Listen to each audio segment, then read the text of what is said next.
slab. We're going to talk a little bit about what we do when we get here, kind of what those standards of practice are, how we do things.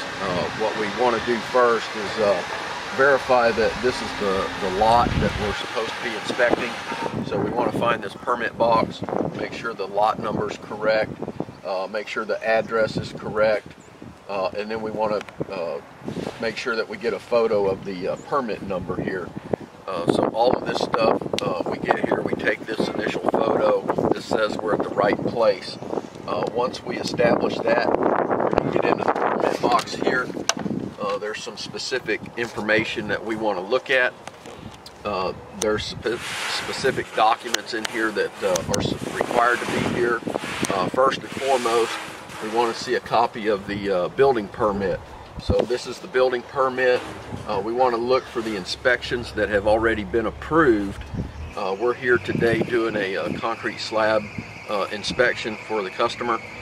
So it would be better if the local jurisdiction had already done their concrete slab inspection. That way we would know that the subcontractor is 100% finished. That hasn't been done. It's not signed off right here by the building department.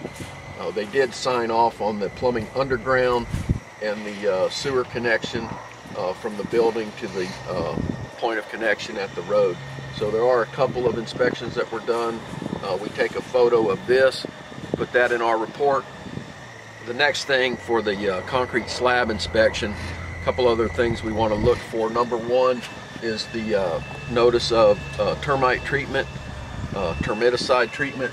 This is the sticker that says it was treated.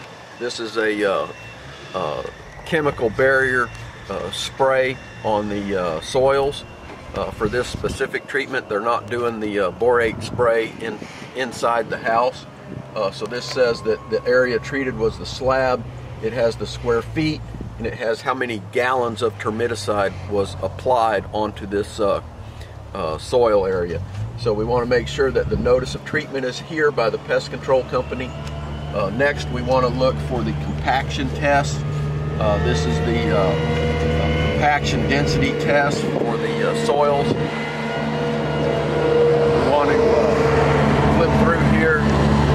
We can see that the soils engineer has a location of the auger borings, the depth of the auger borings, the number of locations for the auger borings, and then here they have the results. And what we're looking over here is for the soil compaction percent. There's 5 samples. They range between 99 and 101%. They all pass the compaction. We take photos of that. There's a note that the footings were not excavated at the time of testing. That's okay. Everything passed and we're good with that.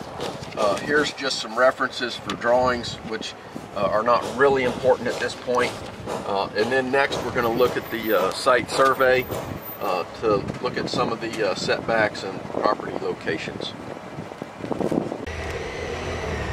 After we verify the information in the permit box with the termite treatment, the compaction test, the permit card, the site survey, then what we want to do is look in here and get our approved permit plans. We want to take these over to our desk. We're going to open these up, review these a little bit, and then we'll go out and actually walk around the site. So we're going to go right over here to our desk, take a look at these, look at some interesting things that we see, and then compare that to what's out here in the field.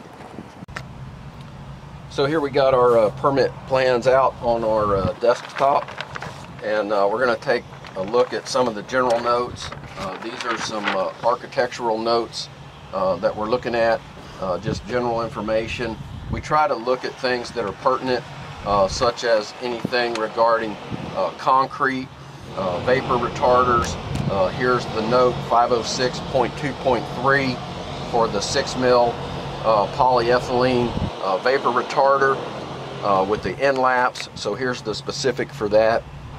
We talk about that when we get out there on the job site and we actually look at the visqueen. There's some other interesting notes that we just kind of go through all of these and just see you know, what's pertinent at this point of the inspection, but also kind of get an idea when we come back of some of the other things that we might see. In particular, here's an interesting point when we talk about it in the pre-drywall class, but the maximum length for dryer duct is 35 feet.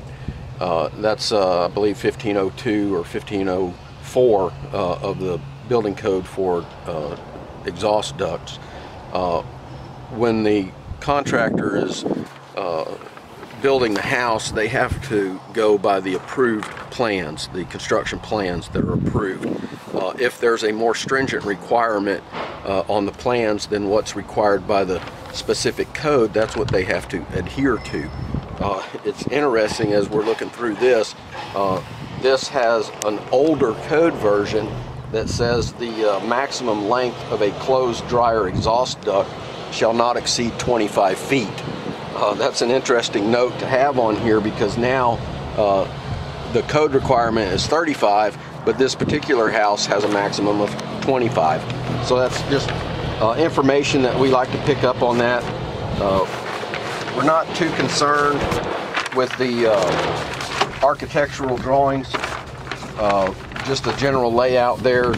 We really want to get down into the structural drawings.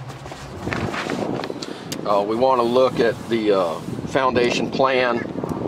There's some details here that are going to specify the footing type. The entire perimeter is essentially the FM01 D1, which is the footing type, and then D1 is the plan sheet that shows what the dimensions are. We're going to look and see how many reinforcing bars are in the corners. There's one on each side of every opening, and then if there's a common wall, there should be one, a maximum of every 8 feet. In this case, there's 7 feet 8 inches. So all these are compliant. We just want to make sure that the right number of bars are there. This corner has 3 bars because it's probably just going to be a corner post column out of masonry. And then we have a little interesting feature here where this masonry wall projects past the corner of the actual building. So when we line those up, we can see that there's a little bit of an inset between this corner and the outside wall, as opposed to right there. So this is an interesting feature here.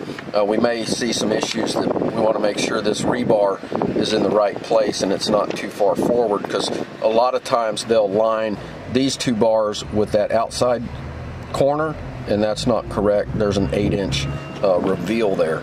Just want to make sure we look at that. There's a small footing over here that's going to be a little, typically an F2 is going to be a 2x2 footing. We'll verify that. There's another one here.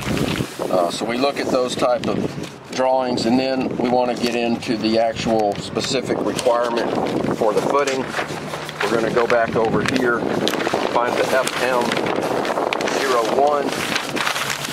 That's going to show us that that footing is 1 feet 8 inches, which is 20 inches tall, 12 inches wide, and has 2 number 5s that are continuous, and at the top of the slab is 6 inches above the minimum grade.